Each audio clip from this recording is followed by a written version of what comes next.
तो शराब घोटाले मामले से जुड़ी इस वक्त की बड़ी खबर सामने आ रही है, जहां एसीबी की चार्जशीट में कांग्रेस सरकार की कैबिनेट का जिक्र पाया गया है। 2020-21 में नई आबकारी नीति को कैबिनेट मंजूरी का जिक्र यहां पर मिला है। उच्च स्तरीय राजनीतिक प्रभाव पर नीति को मंजूरी का आरोप लगा है और एसीबी यूडब्ल्यू ने स्पेशल कोर्ट में पेश की है ये चार्जशीट। कानूनी उलझन में अब पूर्व सीएम भूपेश बघेल आ सकते हैं, तो ये बड़ा खुलासा हो रहा है। शराब घोटाले मामले में लगातार कार्रवाई जारी है, जहां पर अब ये बड़ी खबर सामने आ रही है कि एसीबी की चार्जशीट में कांग्रेस सरकार के कैबिनेट का जिक्र पाया गया है। 2020-21 में नई आबकारी नीति को कैबिनेट से मंजूरी का जिक्र यहां मिला है। उच्च स्तरीय राजनीतिक प्रभाव कर ये नीति को मंजूरी का आरोप लगाया गया है।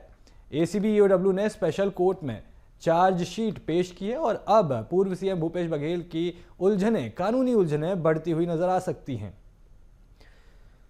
तो शराब घोटाले मामले में ये बड़ा अपडेट सामने आया है। आपको बता दें कि पूर्व सीएम भूपेश बघेल के बेटे अभी भी यहां पर हिरासत में हैं और उनसे यहां पर पूछताछ की जा रही है। और इस बीच यहां ये एक और अपडेट सामने आ रहा है खबर में, जहां एसीबी की चार्जशीट में अब कांग्रेस सरकार के कैबिनेट का जिक्र है। यानी जिस समय पर कांग्रेस की सरकार थी, जिस समय का ये घोटाला है, अब उसके यहां पर सबूत मिले हैं, चार्जशीट पेश की गई है और उसमें साफ तौर पर कांग्रेस सरकार के कैबिनेट का जिक्र पाया गया है। ये बात 2020-21 की है, जहां नई आबकारी नीति को कैबिनेट में मंजूरी मिली थी, जिसका जिक्र पाया गया है। अब उच्च स्तरीय राजनीतिक प्रभाव कर यहां पर नीति को मंजूर किया गया है। ऐसे आरोप भी लगे हैं कि एक बड़ा उच्च स्तरीय राजनीतिक प्रभाव था, जिस कारण इस आबकारी नीति की जो नई नीति है उसको मंजूरी दी गई। और इस खबर पर अधिक जानकारी के लिए मेरे साथ शिवम जुड़ चुके हैं। शिवम, शराब घोटाले से जुड़ी ये बड़ी खबर सामने आ रही है, जहां कांग्रेस सरकार का अब कैबिनेट का जिक्र पाया गया है।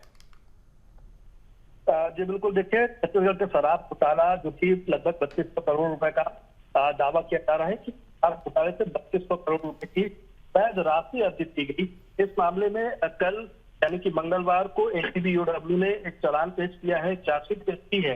इस चार्जशीट के अनुसार ये बताया गया है कि जो सरकार थी, यानी कि कांग्रेस की जो सरकार थी, उसके कैबिनेट में जो 2020-21 में मंजूरी दी गई, वो पूरी तरीके से राजनीतिक दबाव के कारण और बेहद राजनीतिक यानी कि उच्च स्तरीय राजनीतिक प्रभाव जो था, वो षड्यंत्र करके और इस पूरी नई आबकारी नीति को मंजूरी कैबिनेट से दिलवाई गई, जिसके बाद ये पूरा शराब घोटाले का खेल पहली बार किया गया।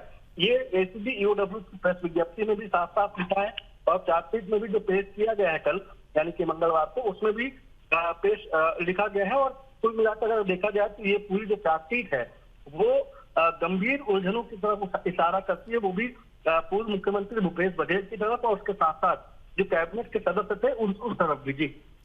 जी शिवम, कहीं ना कहीं ये बात तो सही है कि जिस तरह से ये मामला सामने आया तो सीधे तौर पर पूर्व सीएम भूपेश बघेल की संलिप्तता नहीं मिली, लेकिन उसके बाद उनके बेटे को गिरफ्तार किया गया और उसके बाद अब बेटे के कंधे पर बंदूक रखकर पूर्व सीएम पर निशाना साधा गया है, जिसमें कहीं ना कहीं अब ऐसा लग रहा है कि ये कार्रवाई सही साबित होती जा रही है।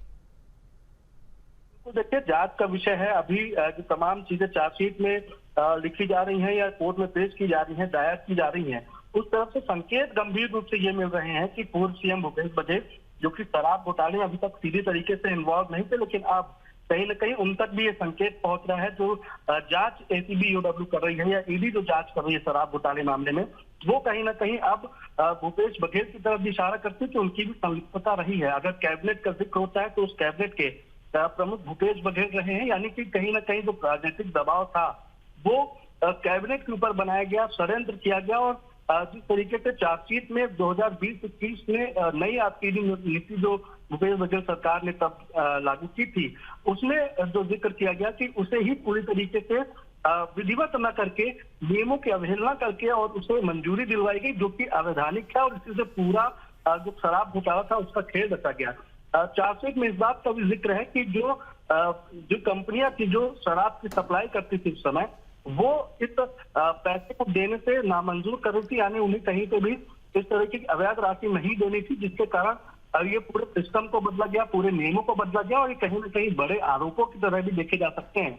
और पूर्व सीएम भूपेश बघेल को लेकर के कई दिनों से ये उलझने, कानूनी उलझने को रूप लेती रही है और इसी तरीके से अब जो चार्जशीट एसीबी यूडब्ल्यू ने दायर की है वो भी कहीं ना कहीं गंभीर उलझनों में, कानूनी उलझनों में भूपेश बघेल को ला सकती हैं। जी शिवम, अब देखना होगा कि जैसे जैसे ये कार्रवाई बढ़ती है और क्या कुछ खुलासे होते। तमाम जानकारी साझा करने के लिए आपका बहुत बहुत शुक्रिया।